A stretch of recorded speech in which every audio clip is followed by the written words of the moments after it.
Karamihan daw sa mga pampublikong palikuran sa bansa marumi at walang basic necessities at kadalasan para makagamit sa maayos na toilet kailangan pang magbayad ng mahalagang 10 piso pataas. Pero ang paniningil na yan para sa malinis na palikuran layong ipagbawal ng isang panukalang batas na inihain sa Kamara. Balita hatid ni Lay Alves.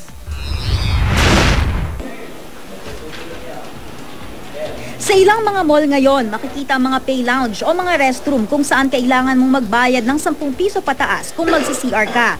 Kadalasang mas well-maintained ang mga ito kaysa sa mga regular na restroom. Kumpleto pa sa tissue paper at lotion. Pero sa House Bill No. 300 o ang panukalang Free Comfort Rooms Act, isinusulong ang pagbabawal ng paniningil ng mga commercial establishment para sa paggamit ng CR. It is a service na dapat maging available sa lahat. Sa ilang transport terminal, may bayad din ng paggamit ng CR. May naniningil ng piso, 5 piso. Ang iba naman nang hihingi na lang ng donasyon na para raw sa mga naglilinis. Sa Quezon Memorial Circle, ang presyo depende sa kung ano ang gagawin mo sa loob ng banyo. Pati nga ang pananalamin, may singil na 2 pesos. Pinarerentahan ng management ng Circle ang mga CR sa mga pribadong individual na siya ring bahala sa maintenance nito. Di raw kasi kaya ng management na i-maintain ang lahat ng 16 na CR sa parke na bukas ng halos buong araw. So ilang shift yung gagawin mo para magbantay lang ng isang CR.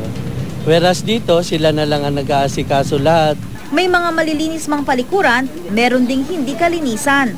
Ayon sa isang pag-aaral ng Water and Sanitation Program ng World Bank, ang karamihan sa mga public toilets sa Pilipinas marumi at walang basic necessities, bagay na may epekto raw sa public health. Nakakaapekto rin daw ito sa turismo dahil ang sanitary conditions ang isa sa mga tinitignan ng mga turista sa pagpili ng bansang kanilang bibisitahin.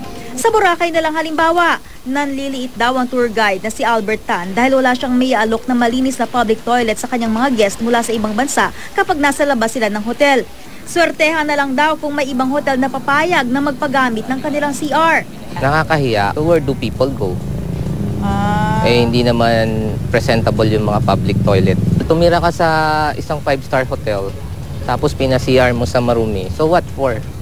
Sa isang pag-aaral ng Economic Sub-Sanitation Initiative, isang international organization na nakatutok sa kalinisan ng iba't ibang bansa sa Asia, 77.8 billion pesos daw ang nawawala sa Pilipinas kada taon simula noong 2005 dahil sa poor sanitation, kabilang na ang maruming palikuran.